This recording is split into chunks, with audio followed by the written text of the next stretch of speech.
कुरुक्षेत्र की महान भूमि पर जहां धर्म और अधर्म का निर्णय होने वाला था, भगवान श्री कृष्ण ने अर्जुन को अध्याय 3 में कर्मयोग का रहस्य समझाया। उन्होंने बताया कि केवल संन्यास लेना ही श्रेष्ठ नहीं है, बल्कि निष्काम भाव से कर्म करना ही जीवन का सबसे बड़ा धर्म है। कर्म से भागना कमजोरी है और कर्म को भक्ति और समर्पण के साथ करना ही मुक्ति का मार्ग है। अब आगे श्री कृष्ण अर्जुन को एक और गहरा रहस्य बताने जा रहे हैं। अध्याय 4 ज्ञान कर्म संन्यास योग। इस अध्याय में श्री कृष्ण बताते हैं कि यह ज्ञान कभी सूर्य देव से शुरू होकर ऋषियों तक पहुंचा और अब अर्जुन को प्रदान किया जा रहा है। यह अध्याय केवल कर्म ही नहीं बल्कि ज्ञान और संन्यास का अद्भुत संतुलन सिखाता है। इस भाग में श्री कृष्ण बताते हैं कि जब कर्म ज्ञान से जुड़ता है तब जीवन पूर्ण हो जाता है। तो चलिए चलते हैं अध्याय 4 की ओर, जो है ज्ञान कर्म संन्यास योग। कुरुक्षेत्र की रणभूमि में जहां चारों ओर शंखनाद की गूंज और रथों की खड़खड़ाहट वातावरण को गंभीर बना रही थी, वहां अर्जुन अब भी गहन ध्यान से श्री कृष्ण के वचनों को सुन रहे थे। दूसरे और तीसरे अध्याय के उपदेशों ने उनके हृदय को शांति दी थी, लेकिन ज्ञान की प्यास अब भी बनी हुई थी। वो जानते थे कि श्री कृष्ण केवल उनके सारथी नहीं है, बल्कि उनके मार्गदर्शक, मित्र और परम गुरु भी है। अर्जुन ने धीरे से प्रश्न किया, हे माधव, आपने मुझे कर्मयोग का अद्भुत ज्ञान दिया। मेरे हृदय का बोझ हल्का हुआ, लेकिन अब भी कई प्रश्न मेरे भीतर उठते हैं। आप कभी ज्ञान की महिमा बताते हैं, कभी कर्म की और कभी दोनों का अद्भुत संगम समझाते हैं। कृपा करके मुझे यह बताइए कि यह दिव्य ज्ञान आपने किस प्रकार प्राप्त किया। क्या यह नवीन है या प्राचीन? श्री कृष्ण की मुस्कान रहस्यमयी थी। उनकी आंखों में अनंत ब्रह्मांड की गहराई झलक रही थी। उन्होंने गंभीर स्वर में उत्तर दिया, हे पार्थ, यह जो योग मैं तुम्हें बता रहा हूँ, यह कोई नवीन उपदेश नहीं है। यह सनातन और अनादि है। इसका आरंभ काल के प्रवाह से परे है। मैंने सबसे पहले यह दिव्य ज्ञान सूर्यदेव विवस्वान को दिया था। विवस्वान ने इसे मनु को प्रदान किया और मनु ने इसे इक्ष्वाकु को दिया। इस प्रकार राज ऋषियों की परंपरा में यह ज्ञान चलता रहा, किंतु काल के प्रभाव से यह योग धरती से लुप्त हो गया। आज मैंने तुम्हें यह दिव्य ज्ञान इसलिए दिया है क्योंकि तुम मेरे प्रिय मित्र और भक्त हो। केवल भक्त और साधक ही इस रहस्य को पूरी तरह समझ सकता है। अर्जुन आश्चर्य से भर गया। उसने विनम्रता से कहा, हे जनार्दन, आप कहते हैं कि आपने यह ज्ञान सूर्यदेव को दिया, परंतु आप तो अभी हमारे बीच हैं। सूर्यदेव तो अत्यंत प्राचीन हैं। तब यह कैसे संभव हुआ? श्री कृष्ण ने शांत स्वर में उत्तर दिया, हे अर्जुन, तुम्हारे और मेरे असंख्य जन्म हुए हैं। तुम्हें वे सब स्मरण नहीं, परंतु मुझे अपने सभी जन्म ज्ञात हैं। मैं जन्मरहित और अविनाशी हूं। फिर भी जब जब धर्म की हानि होती है और अधर्म प्रबल हो जाता है, तब मैं युग युग में अवतार लेता हूं। साधुओं की रक्षा करने, दुष्टों का नाश करने और धर्म की पुनः स्थापना करने के लिए मैं पृथ्वी पर प्रकट होता हूं। यह मेरा दिव्य संकल्प है और यह सनातन सत्य है। कृष्ण के वचन सुन अर्जुन का हृदय श्रद्धा से भर उठा। उसके नेत्रों में आंसू छलक आए। उसने अनुभव किया कि उसके सामने केवल उसका सारथी नहीं, स्वयं भगवान खड़े हैं। कृष्ण ने आगे कहा, हे पार्थ, जो मेरे जन्म और कर्म की दिव्यता को समझ लेता है, वह मृत्यु के बाद पुनः जन्म नहीं लेता, बल्कि मेरे धाम को प्राप्त करता है। अनेक महापुरुषों ने तपस्या, ज्ञान और भक्ति के द्वारा इस सत्य को जाना और परम शांति को पाया। परंतु हे अर्जुन, यह ज्ञान केवल कहने भर से प्राप्त नहीं होता। मनुष्य को अपने कर्म, अपनी साधना और अपने हृदय की पवित्रता से इसे अर्जित करना पड़ता है। जब वह सब आसक्तियों और बंधनों को त्याग देता है और केवल परमात्मा की शरण में रहता है, तभी यह रहस्य उसके लिए प्रकट होता है। अर्जुन के मन में जिज्ञासा और श्रद्धा का मिश्रण था। श्री कृष्ण ने उसकी भावना को समझते हुए आगे कहा, हे अर्जुन, मनुष्य जिस प्रकार का विश्वास करता है उसी के अनुसार फल प्राप्त करता है। मैं सबको समान दृष्टि से देखता हूँ, परंतु जो मेरे प्रति भक्ति रखता है मैं उसका विशेष सहायक बन जाता हूँ। लोग जिस मार्ग से मेरी आराधना करते हैं मैं उसी प्रकार उन्हें स्वीकार करता हूँ। जो फल की इच्छा से देवताओं की पूजा करते हैं वे भी मुझे ही पूजते हैं, परंतु परोक्ष रूप से। परंतु सच्चा साधक वही है जो कर्म को परमात्मा को अर्पित करता है और फल की इच्छा छोड़ देता है। श्री कृष्ण आगे कहते हैं, हे पार्थ, इस संसार के लोग कर्मों के बंधन में बंधे रहते हैं। कोई यज्ञ करता है, कोई तप करता है, कोई दान करता है, परंतु सब कुछ किसी न किसी फल की इच्छा से करता है। परंतु जो निष्काम भाव से कर्म करता है वही वास्तव में कर्मयोगी है। इस संसार में कर्म से बचना असंभव है, लेकिन कर्म के बंधन से बचना संभव है। इसका उपाय है कर्म को परमात्मा को समर्पित कर देना। जो साधक ऐसा करता है उसके कर्म उसे बांधते नहीं। उसका जीवन मुक्त हो जाता है, चाहे वह युद्ध भूमि में हो चाहे गृहस्थ जीवन में। अर्जुन अब गहन ध्यान से सुन रहे थे। श्री कृष्ण ने अर्जुन विभिन्न प्रकार के यज्ञों की व्याख्या करनी शुरू की। कोई देवताओं की पूजा करता है, कोई ब्रह्मचर्य और संयम को ही यज्ञ मानता है, कोई इंद्रियों को संयमित कर उसे यज्ञ बनाता है, कोई धन का दान करके उसे यज्ञ मानता है, कोई अपने ज्ञान को फैलाता है और उसे यज्ञ मानता है। हे अर्जुन, यज्ञ अनेक प्रकार के होते हैं, परंतु उनका लक्ष्य एक ही है, आत्मा की शुद्धि और परमात्मा की प्राप्ति। सभी यज्ञ मनुष्य को ऊंचाई की ओर ले जाते हैं, लेकिन ज्ञान यज्ञ सबसे श्रेष्ठ है, क्योंकि सभी कर्म और यज्ञ का चरम फल वही है जो ज्ञान से सहज प्राप्त हो जाता है। यज्ञ का अर्थ है अपने अहंकार, अपनी वासनाओं, अपनी इच्छाओं को अग्नि में अर्पित करना। जब साधक इस अग्नि में अपनी इच्छाओं को समर्पित करता है तब उसके भीतर पवित्रता जागती है। अर्जुन ने श्री कृष्ण से आगे पूछा, हे केशव, यदि ज्ञान इतना श्रेष्ठ है तो क्या केवल ज्ञान ही मुक्ति का साधन है? तब यज्ञ, दान, तपस्या का क्या स्थान है? श्री कृष्ण ने करुणा से भरे स्वर में उत्तर दिया, हे धनंजय, ज्ञान सबसे श्रेष्ठ है, परंतु ज्ञान अकेले नहीं आता। यज्ञ, तपस्या और दान ये सब मार्ग हैं जो ज्ञान की ओर ले जाते हैं। जैसे नदी अंततः समुद्र में मिलती है, वैसे ही सभी साधन अंततः ज्ञान में विलीन हो जाते हैं। जब साधक गुरु की शरण में जाता है, विनम्रता और सेवा भाव से प्रश्न करता है, तब गुरु उसे सत्य का बोध कराता है। उस ज्ञान से अज्ञान नष्ट हो जाता है। जैसे अग्नि लकड़ी को भस्म कर देती है, वैसे ही ज्ञान सारे पापों और बंधनों को भस्म कर देता है। हे अर्जुन, इस संसार में कोई वस्तु इतनी पवित्र और इतनी दिव्य नहीं है जितना ज्ञान है। ज्ञान ही आत्मा का प्रकाश है। यह साधक के हृदय में तब प्रकट होता है जब वह श्रद्धा, भक्ति और संयम से साधना करता है। जो व्यक्ति श्रद्धा नहीं रखता, संशय में जीता है, वह सुख और मुक्ति नहीं पा सकता। संशयग्रस्त आत्मा नष्ट हो जाती है।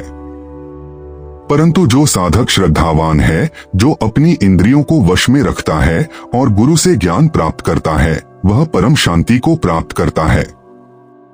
श्री कृष्ण की वाणी गंभीर हो चुकी थी। उनके शब्दों ने अर्जुन के मन की गहराइयों में एक नई ज्योति जला दी। अर्जुन को अब यह स्पष्ट हो रहा था कि यह युद्ध केवल बाहरी नहीं बल्कि आंतरिक भी है। जैसे उसके सामने अपने ही बंधु बांधव शत्रु बनकर खड़े थे, वैसे ही उसके भीतर की इच्छाएं और मोह भी युद्ध छेड़े हुए थे। और इस युद्ध में विजय पाने का मार्ग केवल निष्काम कर्म और ज्ञान का संगम है। श्री कृष्ण ने अंत में कहा, हे पार्थ, इसलिए तुम संशय को त्याग दो, अपने हृदय में श्रद्धा को स्थान दो।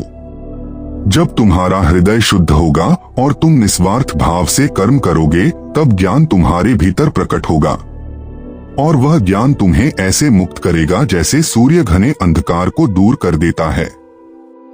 इसलिए उठो अर्जुन, साहस से युद्ध करो, अपने कर्तव्य का पालन करो, यह तुम्हारा धर्म है। संशय को त्याग कर अपने कर्म को मेरी शरण में अर्पित करो, तब तुम बंधन से मुक्त हो जाओगे और तुम्हारा जीवन सफल हो जाएगा। अर्जुन मौन खड़े रहे। उनके भीतर श्रद्धा का सागर उमड़ रहा था। उनके नेत्रों से आंसू बह निकले, लेकिन यह अब शोक के नहीं बल्कि आनंद और आभार के आंसू थे। अर्जुन ने अनुभव किया कि उसका जीवन अब केवल उसका नहीं रहा, वह अब अपने सारथी, अपने गुरु और अपने ईश्वर को अर्पित हो चुका है।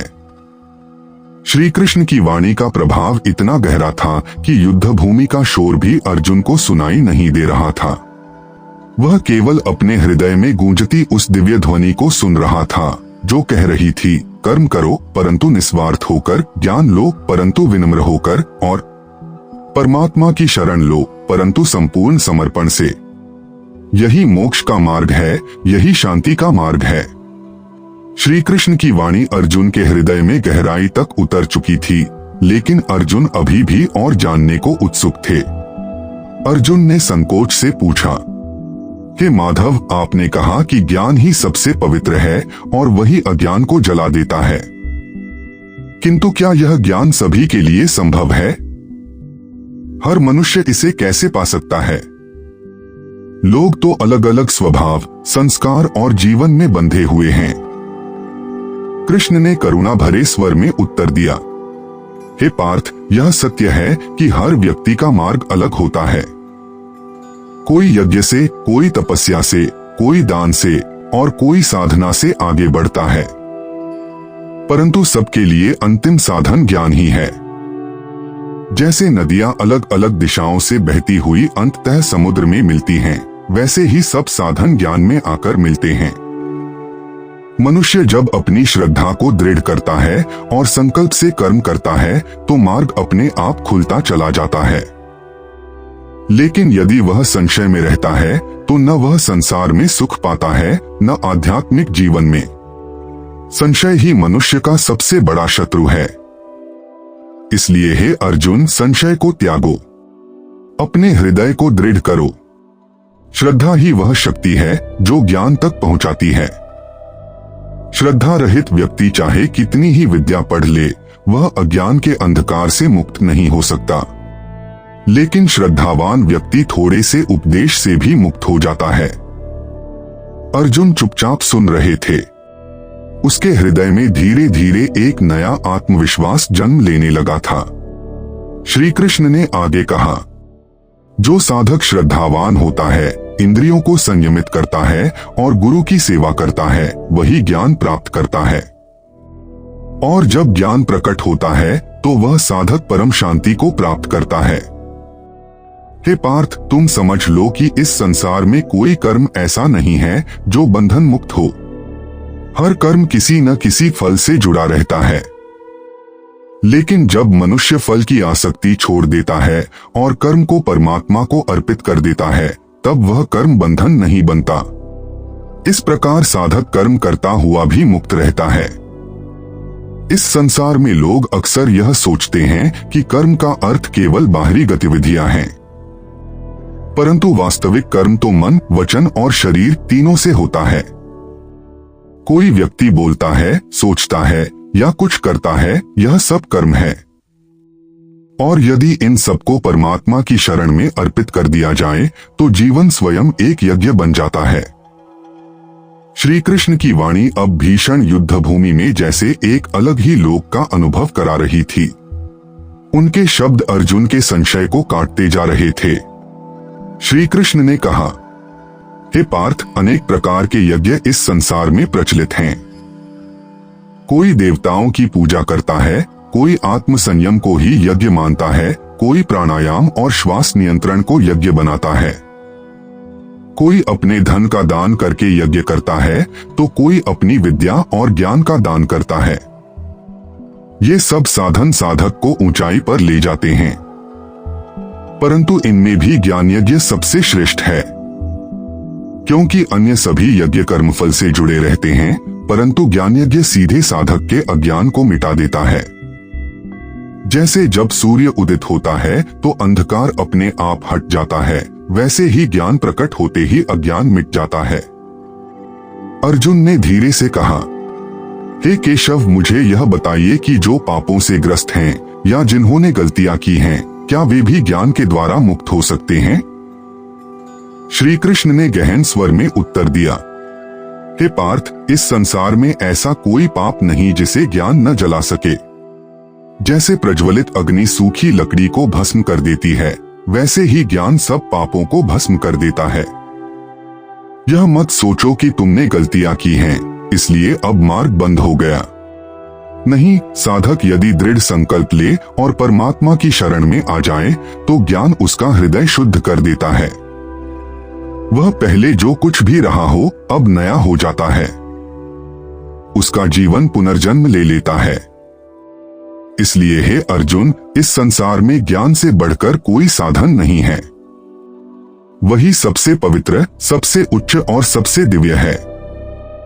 और यह ज्ञान तब प्रकट होता है जब साधक में श्रद्धा होती है, विनम्रता होती है और गुरु के प्रति समर्पण होता है। श्री कृष्ण की वाणी जैसे किसी अलौकिक लोक से आ रही थी। अर्जुन का हृदय अब संशय और भय से मुक्त हो रहा था। उसने अपने भीतर नई शक्ति का संचार अनुभव किया।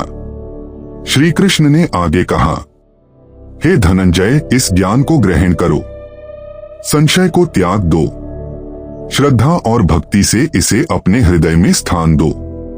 तब यह ज्ञान तुम्हें ऐसा मुक्त करेगा जैसे कोई नाव तुम्हें महासागर पार करा देती है। यह संसार दुख और बंधनों से भरा है। मनुष्य जन्म जन्मांतर तक मोह और आसक्ति में फंसा रहता है, लेकिन जब वह ज्ञान प्राप्त करता है तब वह सब दुखों से पार हो जाता है। हे पार्थ, जब साधक की बुद्धि ज्ञान से आलोकित हो जाती है तब वह सभी कर्मों को समान दृष्टि से देखता है। चाहे वह तप करे, दान करे, यज्ञ करे या कोई भी कार्य करे, सब उसे परमात्मा की ओर ले जाते हैं। तब वह किसी कर्म से बंधता नहीं। इसलिए हे अर्जुन, तुम युद्ध से पीछे मत हटो। यह युद्ध तुम्हारा धर्म है, इसमें तुम्हारा कर्तव्य है। इसे निस्वार्थ भाव से करो। जब तुम्हारा हृदय शुद्ध होगा और तुम्हारी बुद्धि संशय से मुक्त होगी, तब तुम सच्चे योगी कहलाओगे। श्री कृष्ण मौन हो गए। उनकी आंखों में अपार करुणा और प्रेम झलक रहा था। अर्जुन अब मौन खड़े थे। उसके भीतर जैसे किसी ने नई ज्योति जला दी हो। उसके मन का अंधकार मिट चुका था। उसकी आत्मा अब दृढ़ हो चुकी थी। उसके भीतर का संशय टूट गया था। उसने अनुभव किया कि उसके सामने केवल उसका सारथी नहीं, स्वयं परमात्मा खड़े हैं। अब उसे अपने जीवन का मार्ग स्पष्ट दिखने लगा। यह युद्ध अब उसके लिए केवल बाहरी संघर्ष नहीं, बल्कि आंतरिक विजय का अवसर था। अर्जुन के नेत्रों से आंसू बह रहे थे, लेकिन यह अब दुर्बलता के आंसू नहीं थे। यह आनंद और कृतज्ञता के आंसू थे। उसने अपने दोनों हाथ जोड़कर कृष्ण की ओर देखा और मौन प्रार्थना की, हे माधव, आपने मेरे हृदय का बोझ दूर कर दिया। आपने मुझे वह दिखा दिया जो मैं देख नहीं पा रहा था। अब मैं आपके आदेश पर चलूंगा। अब मैं संशय से मुक्त हूँ। श्री कृष्ण के वचन अर्जुन के हृदय में अमर हो गए। रणभूमि का शोर उसके लिए अब गौण था। उसके भीतर केवल एक ही स्वर गूंज रहा था, कर्म करो परंतु निस्वार्थ होकर, भक्ति करो परंतु अहंकार रहित होकर, और ज्ञान लो परंतु संपूर्ण समर्पण के साथ। यही मुक्ति का मार्ग है, यही जीवन का सत्य है। इस प्रकार भगवान श्री कृष्ण ने अर्जुन को ज्ञान, कर्म, संन्यास योग का दिव्य उपदेश दिया। उन्होंने समझाया कि जो व्यक्ति अपने कर्म को ईश्वर को समर्पित करता है, उसका हर कार्य पूजा बन जाता है। ज्ञान से अंधकार मिटता है और कर्म से जीवन गतिमान होता है। श्री कृष्ण का यह संदेश केवल अर्जुन के लिए नहीं था, बल्कि हम सबके लिए है। क्योंकि हर व्यक्ति के सामने जीवन के युद्ध हैं, और उन युद्धों को जीतने के लिए हमें ज्ञान और कर्म दोनों की आवश्यकता होती है। इसी के साथ भगवत गीता का यह अध्याय 4 समाप्त होता है। अब अगले अध्याय में हम मिलते हैं। अध्याय 5 कर्म संन्यास योग, जहां भगवान श्री कृष्ण अर्जुन को और गहरी शिक्षा देंगे कि कर्म और संन्यास में वास्तविक श्रेष्ठता किसकी है। तो फिर जुड़े रहिए हमारे साथ और इस दिव्य यात्रा का हिस्सा बनते रहिए, क्योंकि गीता का हर अध्याय आपके जीवन में नया प्रकाश लेकर आएगा।